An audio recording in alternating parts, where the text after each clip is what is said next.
नमस्कार दोस्तों, कैसे हैं आप सभी। उम्मीद करते हैं बहुत ही अच्छे होंगे। तो साथियों, रेलवे एएलपी का पेपर जो है आपका अभी 25 तारीख से स्टार्ट है और 25, 26, 27, 28 और 29 नवंबर को आपका पेपर होने वाला है। हर एक दिन 3-3 शिफ्ट में आपका पेपर लिया जाएगा। और जिनका भी पेपर अभी एएलपी का होने वाला है उनके लिए साइंस का क्लास रेगुलरली करवा रहे हैं। और आज इस वीडियो में मोस्ट एक्सपेक्टेड क्वेश्चंस देखेंगे फिजिक्स के। और आज इस वीडियो में फिजिक्स के पूरे 100 क्वेश्चंस आपको देखने को मिलेंगे और बिल्कुल सुपर फास्ट तरीके से आपको ये पूरा क्लास कंप्लीट करवाएंगे। क्योंकि साथियों अभी समय आपका बहुत ही कम है, कुछ ही दिनों में पेपर स्टार्ट होने वाला है, तो ऐसे में आपको सुपर फास्ट क्लासेस पढ़ने हैं। चलिए क्विक रिवीजन करते हैं। अंतिम प्रयास में बहुत ही अच्छे तरीके से क्वेश्चंस को देखेंगे और जानेंगे कि ये क्वेश्चंस जो हैं वो आपके लिए कितना ज़्यादा महत्वपूर्ण है, जो कि आपको पढ़ने ही चाहिए। तो चलिए बिना देरी किए हुए क्लास को शुरू करते हैं। देखते हैं क्वेश्चंस। पहला क्वेश्चन आपके स्क्रीन पर दिख रहा है, ठीक है। आप सभी से रिक्वेस्ट है, क्लास अगर पसंद आए तो लाइक ज़रूर करना और अपने दोस्तों के साथ क्लास को ज़रूर शेयर करना। देखिए, तरल ताल वास्तविक गहराई से कम गहरा दिखाई देता है, इसका क्या कारण है। आज ही मैंने लाइट का एक क्लास आपको कराया है, प्रकाश का, उस वीडियो को देख लेना। उसमें प्रकाश से रिलेटेड जो क्वेश्चंस पूछे जाते हैं वो मैंने सेपरेट एक वीडियो में करवा दिया है, उसको देख लेना। और उसमें जो क्वेश्चंस छूट गए थे उसको मैंने यहाँ पर ले लिया है। देखो, तरल ताल वास्तविक गहराई से कम गहरा दिखाई देता है, इसका कारण क्या है। तो देखिए करेक्ट आएगा साथियों, अपवर्तन के कारण ऐसा होता है, प्रकाश के अपवर्तन के कारण। नेक्स्ट है, एक प्रिज्म से गुजरने पर जो प्रकाश सबसे अधिक अपरावर्तित होता है वह कौन सा प्रकाश है। तो देखिए, जब एक प्रिज्म से प्रकाश को गुजारा जाता है तो 7 अलग अलग रंग जो है उससे पार होता है। और साथियों जो रंग सबसे कम अपरावर्तित होता है वो होता है बैंगनी। याद रखिए करेक्ट आएगा ऑप्शन नंबर बी, बैंगनी। नेक्स्ट है, वस्तुओं का आवेशन किसके स्थानांतरण के फलस्वरूप होता है। बहुत ही अच्छा क्वेश्चन है, देखिएगा।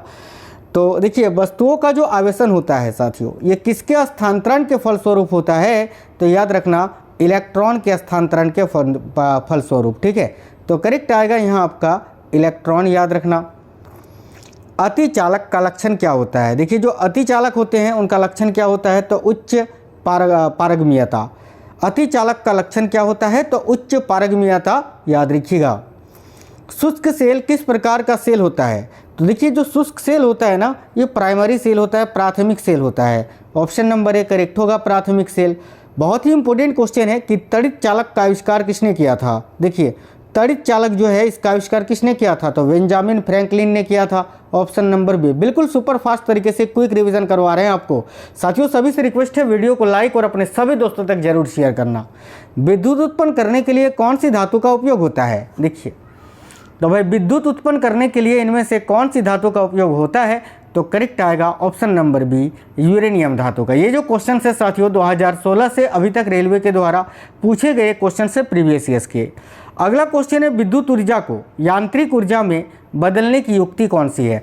तो विद्युत ऊर्जा को यांत्रिक ऊर्जा में कौन बदलता है। तो देखो, विद्युत ऊर्जा को यांत्रिक ऊर्जा में ये कौन बदलता है, तो विद्युत मोटर बदलता है। और यही अगर आपसे पूछता है यांत्रिक ऊर्जा को विद्युत ऊर्जा में कौन बदलता है, तो आप बताते सर डायनेमो बदलता है। तो इस क्वेश्चन का राइट आंसर होगा ऑप्शन नंबर बी, विद्युत मोटर। अगर आपसे पूछे यांत्रिक ऊर्जा को विद्युत ऊर्जा में कौन बदलता है, तो करेक्ट होगा डायनेमो। देखिए, एकीकृत परिपथ में प्रयुक्त अर्धचालक चिप निम्न में से किसकी बनी होती है। बहुत ही अच्छा क्वेश्चन है, याद रखिएगा। एकीकृत परिपथ में प्रयुक्त जो अर्धचालक चिप है ये निम्न में से किसकी बनी होती है भाई। तो याद रखना करेक्ट आएगा, सिलिकॉन की बनी होती है। तो राइट आंसर होगा ऑप्शन नंबर ए, सिलिकॉन की। अगला, प्रत्यावर्ती धारा को दिष्ट धारा में परिवर्तित करने वाली युक्ति को क्या कहते हैं। तो प्रत्यावर्ती धारा को दिष्ट धारा में कौन परिवर्तित करता है, तो रेक्टिफायर करता है। ऑप्शन नंबर ए करेक्ट आएगा, रेक्टिफायर। स्थायी चुंबक किससे बनाए जाते हैं। देखिए, जो स्थायी चुंबक होते हैं ना, ये साथियों हमेशा इस्पात के बनाए जाते हैं। ऑप्शन नंबर बी करेक्ट आएगा, इस्पात। चुंबकीय क्षेत्र का मात्रक क्या होता है। चुंबकीय क्षेत्र का मात्रक आपसे पूछा जा रहा है यहाँ पर। तो चुंबकीय क्षेत्र का मात्रक जब भी आपसे पूछे तो आप क्या आंसर बताओगे, सर गॉस बताएंगे, ठीक है, बिल्कुल गॉस। और चुंबकीय फ्लक्स का मात्रक अगर आपसे पूछ लिया जाए तो याद रखना, चुंबकीय फ्लक्स का मात्रक आपका क्या होता है साथियों, तो सर वहाँ आप बताओगे कि सर वेबर होता है, ठीक है।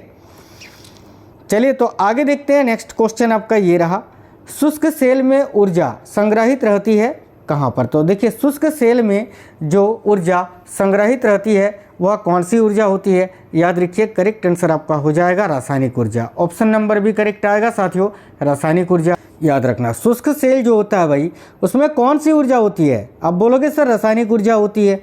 आगे देखो बिजली के पंखे की गति बदलने के लिए प्रयुक्त साधन कौन सा है? अगर आपको बिजली का पंखा आपके घर में चल रहा है, अगर उस पंखे की स्पीड को, गति को अगर आपको बदलना है तो उसके लिए क्या करोगे आप? किसका प्रयोग करोगे? सर रेगुलेटर का प्रयोग करेंगे, है ना।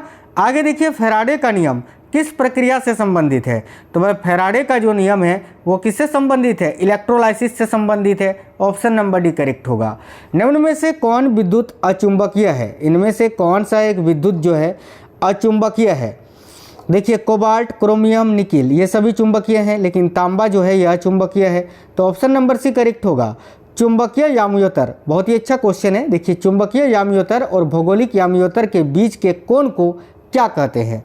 तो भाई राइट आएगा चुंबकीय दिक्पात बोलते हैं साथियों। ऑप्शन नंबर सी चुंबकीय दिक्पात। निम्नलिखित में से कौन सा एक प्रकृति में अनुचुंबकीय है? देखो प्रकृति में अनुचुंबकीय कौन होता है? पैरामैग्नेटिक। याद रखना हाइड्रोजन होता है भाई। ऑप्शन नंबर ए बिल्कुल। अब माफ करना अनुचुंबकीय पूछा है ना, माफ़ी चाहते हैं यार, हाइड्रोजन किस हिसाब से बता रहे हैं आपको? ऑक्सीजन होता है ना। देखो प्रकृति में जो अनुचुंबकीय पदार्थ होता है पैरामैग्नेटिक, वो क्या होता है? तो ऑक्सीजन होता है। माफ़ी चाहते हैं बाय मिस्टेक का हाइड्रोजन मुंह से निकल गया था। याद रखना ऑप्शन नंबर बी।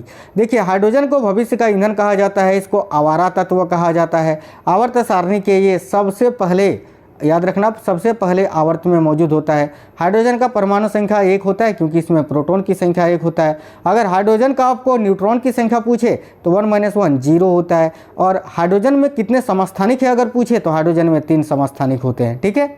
हाइड्रोजन की खोज किसने की थी? तो हेनरी कैवेंडिश ने की थी, ये भी याद रखना। लेकिन जब पूछे कि कौन सा प्रकृति में अनुचुंबकीय है तो ऑक्सीजन, याद रखना। भौतिक गुण में देखिए भौतिकी में चतुर्थ आयाम का परिचय किसने दिया था? तो भौतिकी में जो चतुर्थ आयाम है इसका जो परिचय है वो किसने दिया था? देखिए करेक्ट आंसर क्या होगा? आइंस्टीन ने दिया था। ऑप्शन नंबर सी करेक्ट आएगा, आइंस्टीन। रडार का आविष्कारक कौन था? बहुत ही अच्छा क्वेश्चन है। आप बताओगे sir Robert Watson. Option number B. Positron की खोज किसने की थी? पॉजिट्रॉन जो कि इलेक्ट्रॉन का ही जो है प्रतिकण होता है, लेकिन पॉजिट्रॉन में धनावेशित कण होता है, याद रखना ये। ठीक है, धनावेशित कण होता है। और पॉजिट्रॉन की खोज किसने की थी? तो एंडरसन ने की थी। Option number B. चुंबकीय सुई किस तरफ संकेत करती है? तो देखो करेक्ट आएगा उत्तर की ओर, उत्तर और दक्षिण की दिशा में। विद्युत मोटर किस सिद्धांत के अनुसार कार्य करता है? विद्युत मोटर की बात करें तो ये किस सिद्धांत पर कार्य करता है साथियों? तो याद रखिएगा फैराडे के नियम पर कार्य करता है। ठीक है। आगे देखो विद्युत चुंबक बनाने के लिए सामान्यतः किस धातु का प्रयोग किया जाता है? देखिए विद्युत चुंबक बनाने के लिए सामान्यतः किस धातु का प्रयोग होता है? आप बोलोगे सर कोबाल्ट का प्रयोग, कोबाल्ट माफ़ी चाहते हैं, विद्युत चुंबक ना लोहा का प्रयोग करते हैं। Option number C. ठीक है। वैसे कोबाल्ट, निकेल जो है ये सभी चुंबकीय गुण वाले तत्व होते हैं, लेकिन विद्युत चुंबक बनाने के लिए इस्पात, ठीक है, या फिर जो है स्थायी चुंबक बनाने के लिए इस्पात, और वैसे इस्पात, लोहा, ये सब आपको याद रखना है जो सॉलिड होता है। ठीक है। तो करेक्ट आंसर हो जाएगा यहाँ आपका ऑप्शन नंबर सी, लोहा। देखिए निम्नलिखित में से कौन सा धातु अर्धचालक की तरह ट्रांजिस्टर में प्रयुक्त होती है? तो इनमें से कौन सा एक धातु है जो अर्धचालक की तरह ट्रांसजेंडर में प्रयुक्त की जाती है? तो देखिए करेक्ट आंसर क्या होगा? देखिए ट्रांजिस्टर में इनमें से किसका प्रयोग किया जाता है? कौन सा वो धातु है जो अर्धचालक की तरह ट्रांजिस्टर में प्रयुक्त की जाती है? तो याद रखना germanium. Option number C correct होगा। नाभिकीय रिएक्टर में भारी जल का प्रयोग किस रूप में किया जाता है? तो भाई आप बोलोगे सर विमंदक के रूप में। आगे देखिए कुलिज नलिका का प्रयोग क्या उत्पन्न करने के लिए किया जाता है? ध्यान से देखिए कुलिज नलिका का जो प्रयोग है वो एक्स किरण को उत्पन्न करने के लिए किया जाता है। ऑप्शन नंबर सी करेक्ट होगा। ट्रांजिस्टर के समविचरण में किस वस्तु का प्रयोग किया जाता है? देखिए ट्रांजिस्टर के समविचरण में इनमें से किस वस्तु का प्रयोग किया जाता है? तो करेक्ट आएगा सिलिकॉन का।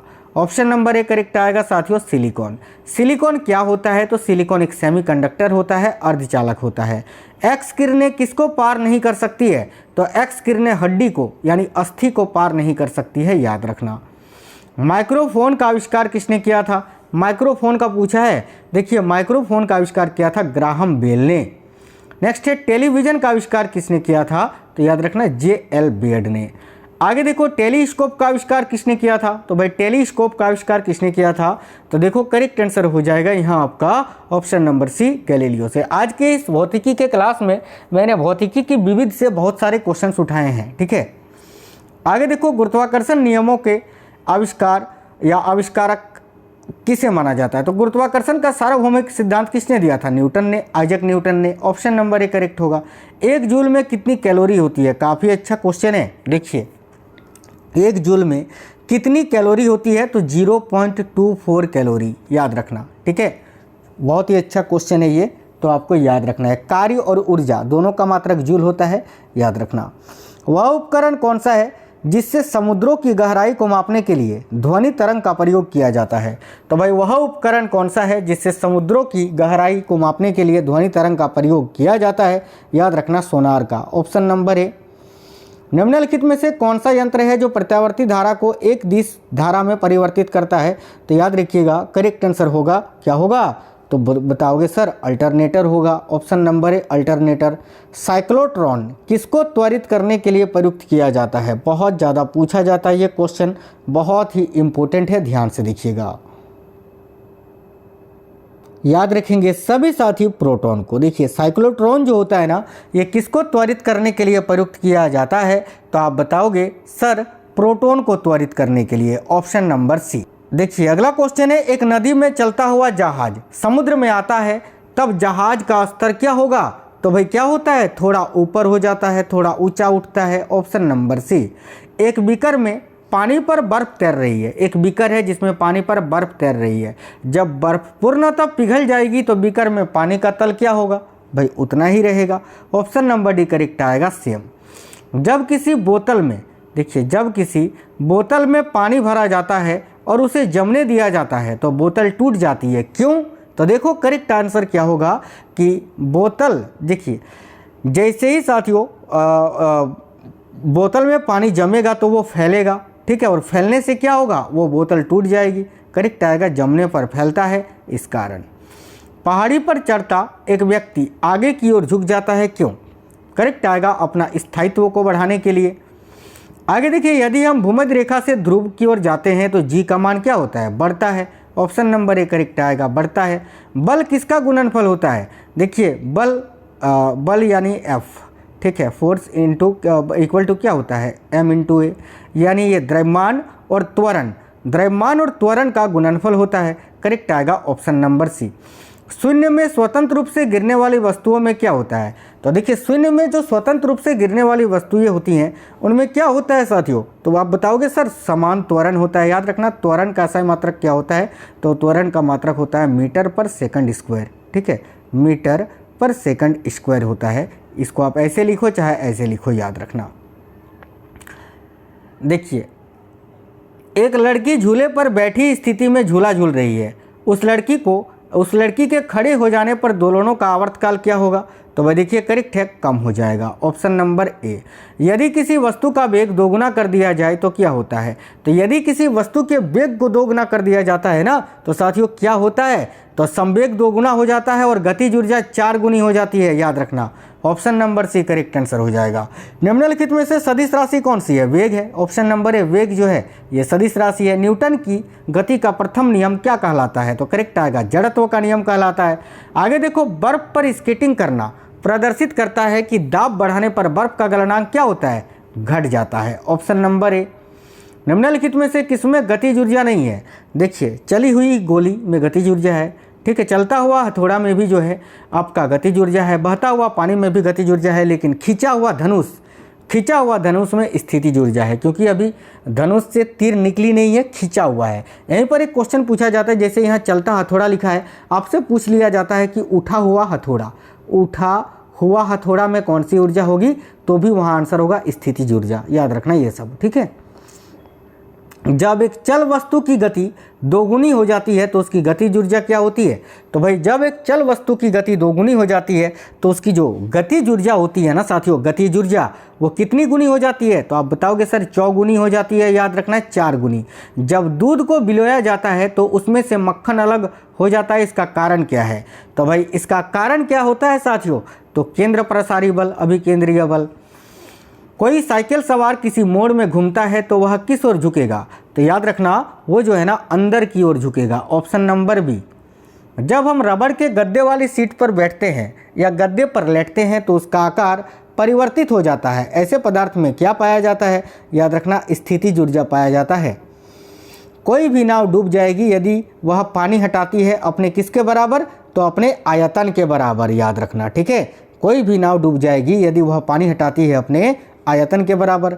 द्रव में आंशिक या पूर्णता डूबे हुए किसी ठोस द्वारा प्राप्त उछाल की मात्रा निर्भर करती है किस पर, तो देखिए बहुत ही अच्छा क्वेश्चन है साथियों, ये याद रखना, वेरी वेरी इंपॉर्टेंट क्वेश्चन है। द्रव में आंशिक या पूर्णता डूबे हुए किसी ठोस द्वारा प्राप्त उछाल की जो मात्रा होती है ये ठोस द्वारा हटाए गए द्रव की मात्रा पर निर्भर करती है। देखिए लैंप की बत्ती में तेल चढ़ता है, क्यों, करेक्ट आएगा कैपिलरी क्रिया के कारण, ठीक है। आगे देखिए पानी से निकलने पर शेविंग ब्रश के बाल आपस में चिपक जाते हैं, इसका कारण क्या है, तो इसका कारण है पृष्ठ तनाव यानी सरफेस टेंशन। वॉशिंग मशीन का कार्य सिद्धांत क्या है, यानी वॉशिंग मशीन जो होता है ये किस सिद्धांत पर कार्य करता है, तो भाई वॉशिंग मशीन का जो कार्य करने का सिद्धांत होता है वो होता है अपकेंद्रण, ऑप्शन नंबर सी। अगला है एक लिफ्ट में किसी व्यक्ति का प्रत्यक्ष भार वास्तविक भार से कम होता है जब लिफ्ट जा रही होती है, कहाँ पर, तो भाई याद रखना करेक्ट आएगा समान गति से, ठीक है। देखो करेक्ट आंसर क्या होगा, नहीं त्वरण के साथ नीचे, ऑप्शन नंबर डी करेक्ट आएगा, ठीक है। निम्नलिखित में से किसकी इकाई न्यूटन मीटर नहीं है, इनमें से किसकी इकाई जो है वो न्यूटन मीटर नहीं है, बहुत ही अच्छा क्वेश्चन है। तो भाई न्यूटन मीटर देखिए ऊर्जा का भी इकाई होता है न्यूटन मीटर, ठीक है, कार्य का भी इकाई होता है न्यूटन मीटर और गतिज ऊर्जा का भी न्यूटन मीटर होता है, बल का इकाई न्यूटन मीटर नहीं होता है। तो ऑप्शन नंबर ए इस क्वेश्चन का करेक्ट आंसर होगा। वस्तु को गर्म करने पर उसके अणुओं पर क्या प्रभाव पड़ता है, तो जब वस्तु को गर्म किया जाता है तो उसकी अणुओं की चाल बढ़ जाती है, ऑप्शन नंबर ए करेक्ट होगा।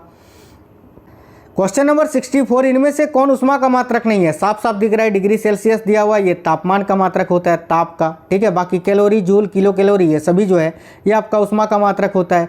इनमें से जब जल ऊंचाई से गिरता है तो उसका ताप क्या होता है, तो देखिए जब जल ऊंचाई से गिरता है ना साथियों तो उसका ताप बढ़ जाता है, ऑप्शन नंबर बी करेक्ट आएगा।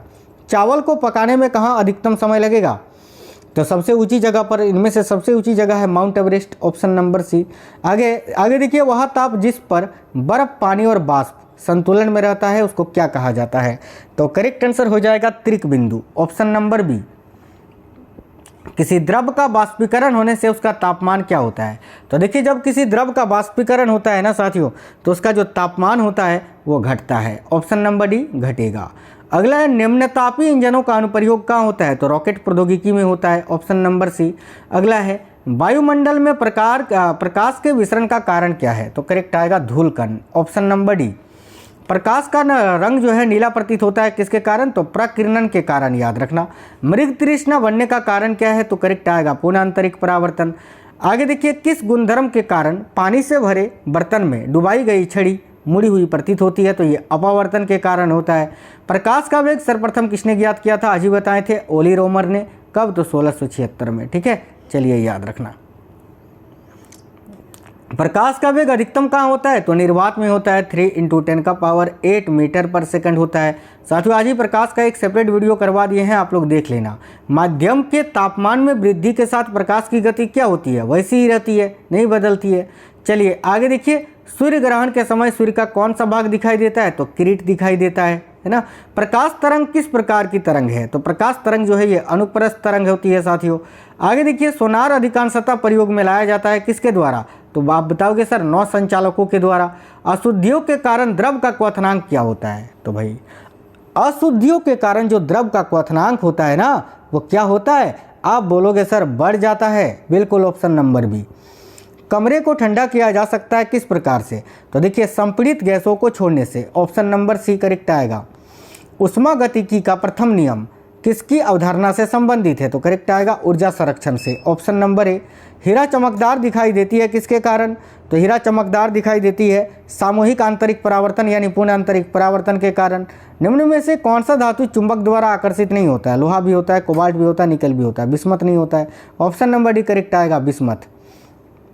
देखिए चुंबकीय फ्लक्स का मात्रक क्या होता है, अभी मैंने आपको बताए थे चुंबकीय फ्लक्स का जो मात्रक होता है वो क्या होता है। तो भाई देखो चुंबकीय फ्लक्स का जो मात्रक होता है ना वो आपका वेबर होता है। आगे देखिए गैस इंजन की खोज किसने की थी, तो भाई गैस इंजन जो है ना साथियों, गैस इंजन की खोज किसने की थी, तो डेमलर ने की थी, याद रखना डेमलर। परमाणु बम का विकास किसने किया था, तो परमाणु बम का विकास किया था जे रॉबर्ट ओपेनहाइमर ने। ठीक है, जे रॉबर्ट ओपेनहाइमर, याद रखना। अभी ओपेनहाइमर मूवी भी आया था ना जिसने ऑस्कर अवार्ड जीता है 2024 में, याद रखना। आगे देखिए प्रक्षेपास्त्र का विकास किसने किया था भाई, प्रक्षेपास्त्र का विकास किसने किया था, तो देखिए प्रक्षेपास्त्र का विकास पूछे तो ये आपका वर्नन वान ब्रॉन ने किया था, याद रखना। हाइड्रोजन बम किसने विकसित किया था, तो हाइड्रोजन बम को किसने विकसित किया था, करेक्ट आएगा एडवर्ड टेलर ने किया था, ऑप्शन नंबर बी। लेजर का आविष्कार किसने किया था, तो टी.एच. मेनन ने किया था, ऑप्शन नंबर डी। कृष्ण छिद्र सिद्धांत को किसने प्रतिपादित किया था, तो देखिए कृष्ण छिद्र यानी ब्लैक होल सिद्धांत जो है इसको किसने प्रतिपादित किया था, तो राइट है एस चंद्रशेखर ने, ऑप्शन नंबर ए। चर्म रोग के उपचार में प्रयोग किया जाने वाला रेडियो आइसोटोप कौन सा है, तो भाई राइट आंसर होगा साथियों यहाँ आपका radio phosphorus, option number D. बहुत अधिक ऊंचाई पर मनुष्य की लाल रुधिर कणिकाओं पर क्या प्रभाव पड़ता है, तो भाई बहुत अधिक ऊंचाई पर मनुष्य की लाल रुधिर कणिकाओं की संख्या बढ़ जाती है, ऑप्शन नंबर ए। फोटोग्राफी में मुख्यतः रंग कौन से होते हैं, तो जो प्राथमिक रंग होते हैं RGB यानी रेड ग्रीन और ब्लू यानी लाल हरा और नीला। देखिए लाल नीला और हरा, option number D correct answer होगा। रेडियो एक्टिविता की परिघटना की खोज किसने की थी, रेडियो एक्टिविता की परिघटना की खोज किसने की थी, तो याद रखना बेकरल ने। इसीलिए रेडियो एक्टिविता का जब SI मात्रक पूछा जाता है तो वो बेकरल होता है, और रेडियो एक्टिविता का केवल मात्रक जब पूछा जाता है तो आपका क्यूरी होता है। ये दोनों आपको याद रखना है, ठीक है। नीचे दिए गए ईंधन में किसमें सर्वाधिक उष्मीय मान होता है, तो नीचे दिए गए जो ईंधन है इसमें सर्वाधिक उष्मीय मान किसमें है, तो देखिए प्राकृतिक गैस में, ऑप्शन नंबर सी करेक्ट होगा। चंद्रमा पर क्या नहीं होने के कारण वहाँ किसी प्रकार का जीवन नहीं है, देखिए चंद्रमा पर क्या नहीं होता है, तो भाई चंद्रमा पर जो है ना साथियों जल नहीं होता है, जिसके कारण वहाँ कोई जीवन नहीं है। नाभिकीय रिएक्टर में इनमें से कौन सा ईंधन का काम करता है, तो नाभिकीय रिएक्टर में ईंधन का काम कौन करता है ये पूछा जा रहा है भाई। तो नाभिकीय रिएक्टर में ईंधन का काम करता है यूरेनियम, ऑप्शन नंबर ए।